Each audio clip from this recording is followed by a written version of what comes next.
This is Appalachian Television Omni-Media, improving America.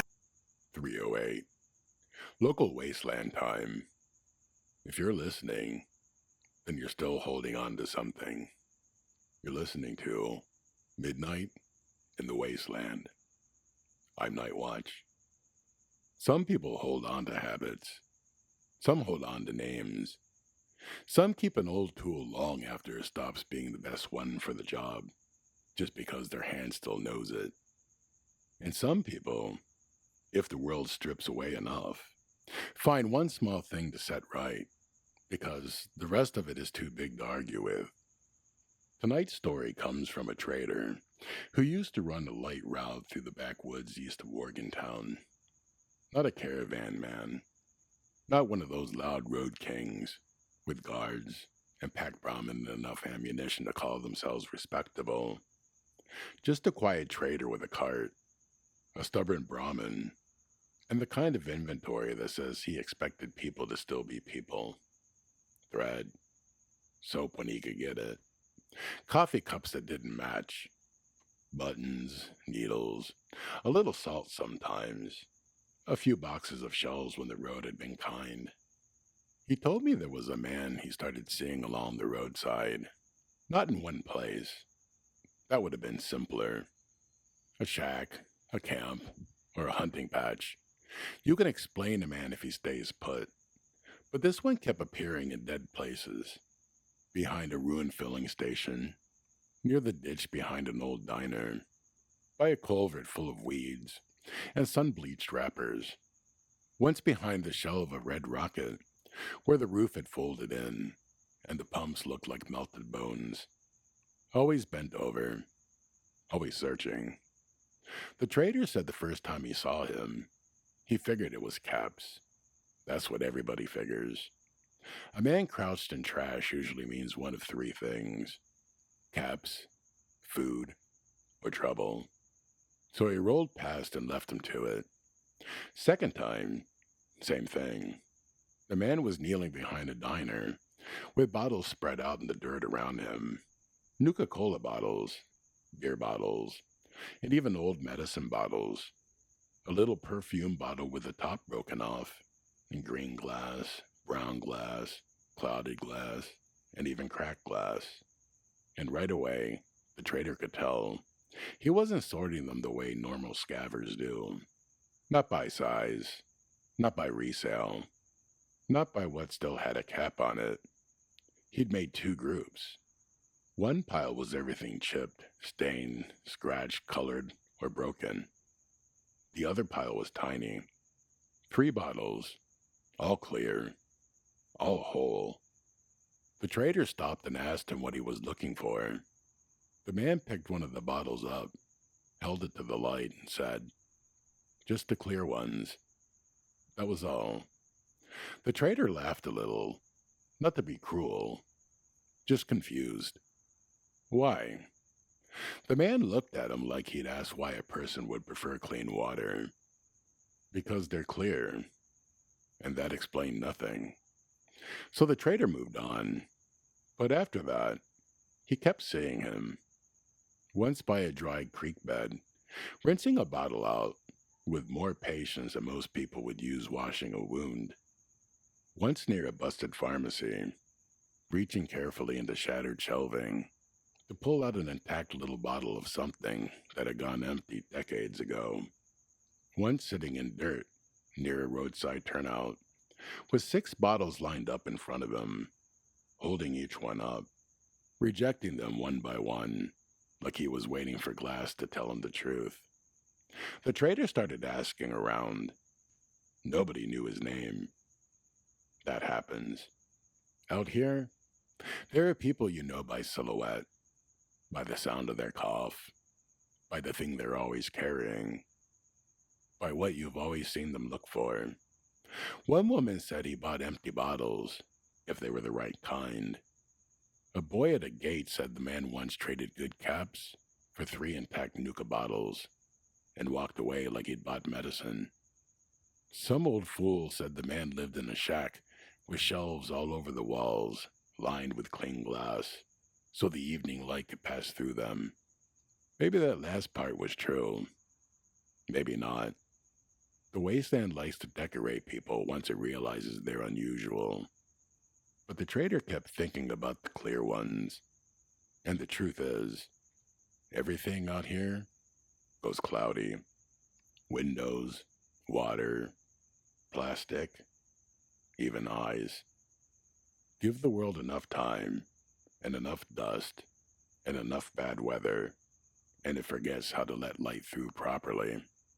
That sounds like a small loss, until you remember how much of the old world depended on transparency. Storefront windows, windshields, soda bottles and coolers, jars and kitchen cabinets, medicine and bathroom mirrors, display cases and waiting room doors. A whole civilization built itself on the assumption that some things could stay clean. Out here, most of that is gone. And most people stopped missing it so long ago, they don't even know it's missing. Apparently, this man didn't. The trader said the day he finally understood him was cold and bright. Not warm, just clear. The kind of afternoon where every broken thing casts a sharp shadow. He'd pulled his cart off near an abandoned picnic turnout because one of the wheels had started complaining, and he'd learned not to ignore complaints from wood or animals. While he was down in the axle, finding a loose pin, he noticed someone sitting alone on the low concrete edge where picnic tables used to be. It was the bottle man. No sack this time, no crate, just one old Nuka-Cola bottle in his hands. Dirty thing. Looked useless. Dust caked in the grooves. Film all over the glass. The kind of bottle most people would call intact, only because trash sounded too final. And the trader said he watched that man spend nearly an hour cleaning it. Not with tools, just a little water in a tin cup, the corner of his shirt, his thumb, a fingernail around the lip, a careful wipe, a turn in the light, another wipe. Slow, patient, like it mattered. The trader said that part got to him. Not that it was strange, that it was serious. The man wasn't passing time. He wasn't fidgeting. He was working. Working on a bottle like it deserved restoration. Finally, the bottle man lifted it again. And this time, the sun came through. Not perfectly. The scratches were still there. The age was still there. It hadn't become new, but it had become clearer. For a second, light passed through it clean enough to notice. The trader walked over then. He asked him whether or not he sold them. The man shook his head. Asked if he drank from them. Another shake. Then the trader asked him the only question left. Then why? The bottle man looked through the neck of the bottle towards the road a moment. Then he said, because I can't clean all of it. The trader stood there quiet, because some sentences aren't finished when they stop. After a while, the man looked down at the bottle again and said, but I can clean this. That was it. No speech. No grand confession. No secret waiting underneath. Just that. I can't clean all of it, but I can clean this. The trader told me he sat beside him after that. Not close, just near enough that it stopped feeling like observation. After a minute, the bottle man handed him the glass. The trader held it up, and what he saw through it was still the wasteland. Dead grass, broken guardrail, split road, a rusted sign leaning in the dirt like it had given up halfway down. Nothing redeemed itself. Nothing transformed. But through that little circle of glass, the world looked sharper. Not better, just less buried. Then he handed it back. And he almost said something foolish, something practical, about how a clean bottle doesn't fix much. It doesn't fill a stomach, it doesn't patch a roof, and it doesn't keep raiders away. But he didn't say it, because by then, he understood that most of what keeps people human out here doesn't fix much either. A woman sweeping her doorway, even though dust will be back by evening. A man straightening a picture frame in a house with no proper walls left.